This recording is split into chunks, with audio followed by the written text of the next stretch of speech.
जादुई school bag. एक समय की बात है, एक गांव में आयुष नाम का लड़का रहता था। वो बहुत ही सीधा साधा और सुशील था। सबसे बड़े प्यार से बात करता था। वो स्कूल भी जाता था और पढ़ाई में भी आगे था और स्कूल छूटने के बाद टाइम से घर चला आता था। एक बार की बात है, उसने अपने पापा से कहा, पापा पापा मुझे एक नया बैग चाहिए। नया बैग? अरे अभी तो तुम्हें एक नया बैग लेकर दिया था। पापा ये बैग तो फट गया है। बेटा, हमारे पास इतने पैसे नहीं हैं कि हम तुम्हें अभी एक नया बैग दिला दें। तुम तो जानते हो कि घर की हालत क्या है। खाने के लिए भी खाना बड़ी मुश्किल से मिल पाता है। हम तो बड़ी मुश्किल से तुम्हारी पढ़ाई का खर्चा निकाल रहे हैं और तुम हो कि नया बैग मांग रहे हो। अब तुम सोचो हम कहाँ से लेकर आए? ठीक है पापा, कोई बात नहीं, मैं इस पुरानी बैग के सहारे ही काम निकाल लूंगा। आयुष घर से चला जाता है। आयुष को अपने घर की हालत अच्छी तरह पता थी, इसलिए वो कभी भी कुछ भी नहीं मांगता था। इसलिए आयुष घर के बाहर आ गया। आयुष अपने मन ही मन ये सोचता रहा कि उसका पुराना बैग तो फट गया है। वो क्या करे, अपनी पुस्तकें कैसे लेकर स्कूल जाए। ये सोचते हुए आयुष चलता जाता है और चलते चलते जंगल में पहुंच जाता है। उसे पता भी नहीं चलता। जब वो अपने ख्यालों से निकलता है तब उसे ध्यान आता है, अरे मैं कहाँ आ गया? अरे नहीं, ये तो घना जंगल है। यहाँ पर किसी ने मुझे खा लिया तो पता भी नहीं चलेगा घर वालों को कि मैं मर चुका हूँ। हे भगवान, मेरी मदद करो। आयुष जोर जोर से रोने लगता है। इतने में ही पेड़ से एक आवाज आती है, बेटा क्या हो गया? अरे ये आवाज कहाँ से आई? आयुष ने देखा अचानक पेड़ से एक देवता निकल कर आते हैं और वो आयुष से कहते हैं, आयुष, क्या हो गया तुमको? क्यों रो रहे हो? अरे आप पेड़ से कैसे निकले? आप तो किसी देवता के समान दिखते हैं। मैं पेड़ का देवता ही हूँ। तुम एक प्यारे बच्चे हो और मेरे पास आकर तुम रो रहे थे। मैं किसी को रोते हुए नहीं देख सकता। बताओ तुम्हें क्या चाहिए? पेड़ देवता, मेरे घर की माली हालत बिल्कुल ठीक नहीं है। मेरे पिताजी के पास इतने पैसे नहीं है कि वो मुझे एक नया बैग लेकर दे सके। आप मुझे एक बैग दे देंगे? अरे क्यों नहीं, तुम तो मेरे प्यारे बच्चे हो। ये लो, ये बैग लो। इतने में ही देवता आयुष को एक नया बैग दे देते हैं। आयुष बैग लेकर खुशी खुशी अपने घर चला जाता है। आयुष की माँ बैग देखकर आयुष से पूछती है, अरे आयुष, तुम नया बैग कहाँ से लेकर आए? माँ, आपको पता है पेड़ वाले देवता ने मुझे ये बैग दिया। लेकिन पेड़ वाले देवता, ये कौन से देवता है? आयुष, तुमने किसी का बैग चुराया तो नहीं है? नहीं नहीं माँ, मुझ पर भरोसा रखो, मैं ऐसा कुछ नहीं कर सकता। आपको मुझ पर इतना भी भरोसा नहीं है? आयुष के ऐसा कहने से उसकी माँ उस पर विश्वास कर लेती है। उसे पेड़ वाले देवता ने ही बैग दिया होगा। आयुष इस बैग को पाकर बहुत खुश था। आहा, मेरा नया बैग। अब तो मैं नए बैग के साथ स्कूल जाऊंगा। आयुष बैग में 2 किताबें रखता है और स्कूल के लिए निकल जाता है। जब स्कूल में बैग खोलता है तो देखता है कि उसके 4 किताबें हैं। अरे ये क्या, मैंने तो 2 किताबें डाली थी, 4 किताब कहाँ से आई इस बैग में? ये माँ भी ना बेकार में मेरा बोझ बढ़ा दिया। स्कूल खत्म होने के बाद जब वो घर पहुंचता है तब अपनी माँ से कहता है, माँ, मेरे बैग में एक्स्ट्रा 2 किताबें क्यों रख दी? मुझे तो आज 2 ही किताबों की जरूरत थी। बेटा ये क्या कह रहे हो? मैंने तुम्हारे बैग में कोई किताब नहीं रखी। तो माँ, मैं सिर्फ 2 किताबें लेकर गया था और बैग में 4 किताबें हैं। ये कैसे हो सकता है? आप खुद ही देख लो। माँ भी 4 किताबें देखकर आश्चर्यचकित हो जाती है। वो ये देखती है कि वो सारी किताबें एक जैसी है। आयुष भी बहुत सोच में था क्योंकि वो समझ नहीं पा रहा था। उसे नहीं पता था कि वो जादुई बैग है, इसलिए वो बैग पर ज्यादा ध्यान ना देकर उसे घर में रख के खेलने के लिए चला जाता है।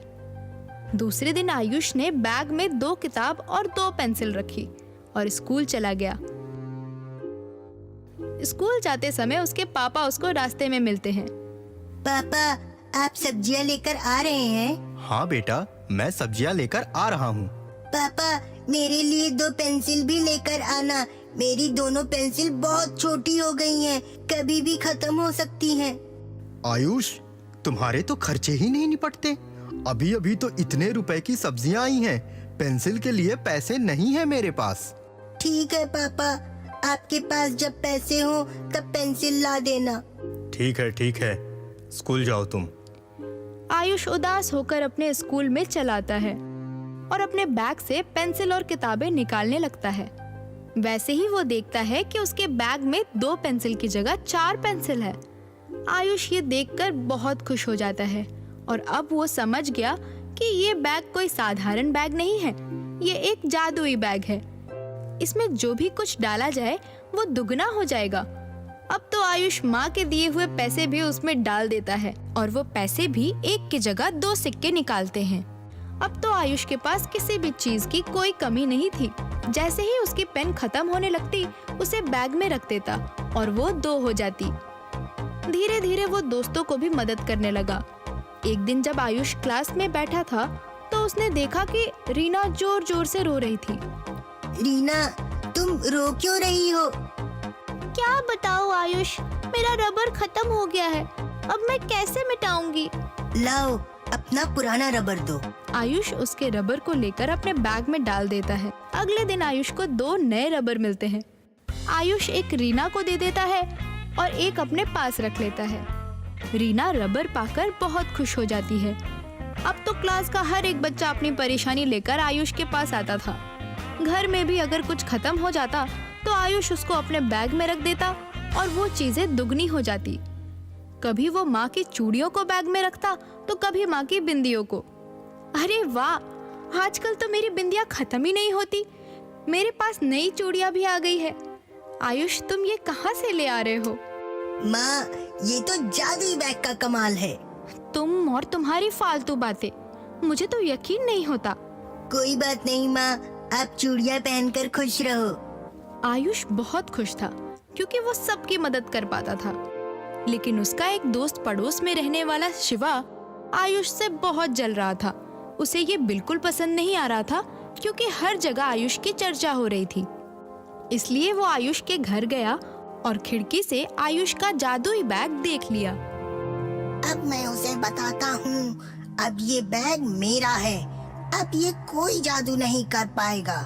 शिवा ने आयुष का जादुई बैग चुरा लिया। आयुष काफी परेशान हो गया था। वो जादुई बैग को हर जगह तलाश कर रहा था।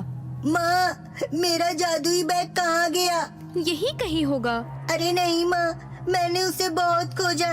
स्कूल में है, ना ही घर में, ना पड़ोस में, कहीं नहीं मिला। हा हा हा हा, अब इस आयुष के बच्चे को अकल आएगी जब मैं कल बहुत सारा सामान लेकर आऊंगा।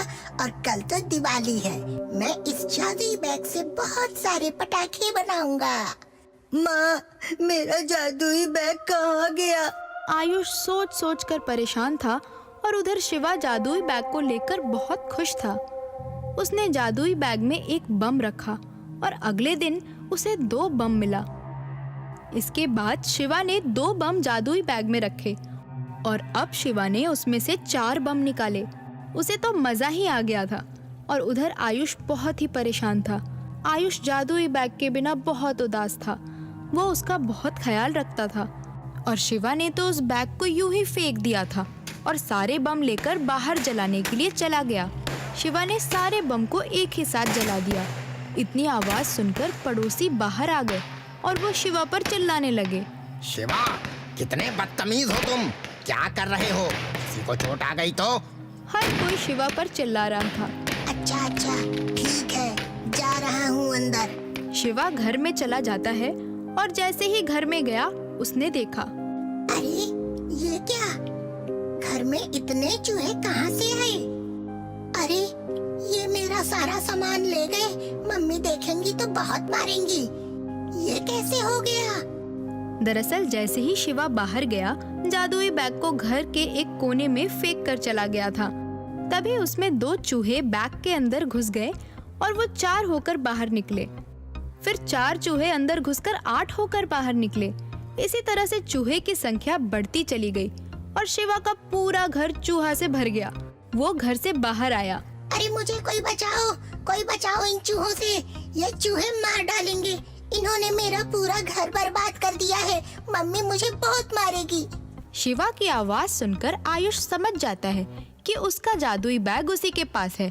आयुष जाता है और अपने जादुई बैग को उठा लेता है। अरे वाह, मेरा प्यारा बच्चा मुझे मिल गया। शिवा आयुष से माफी मांगता है। आयुष एक नेक लड़का था। वो शिवा को माफ कर देता है। बच्चों, हमें इस कहानी से ये शिक्षा मिलती है कि किसी भी चीज को हमें चुरानी नहीं चाहिए।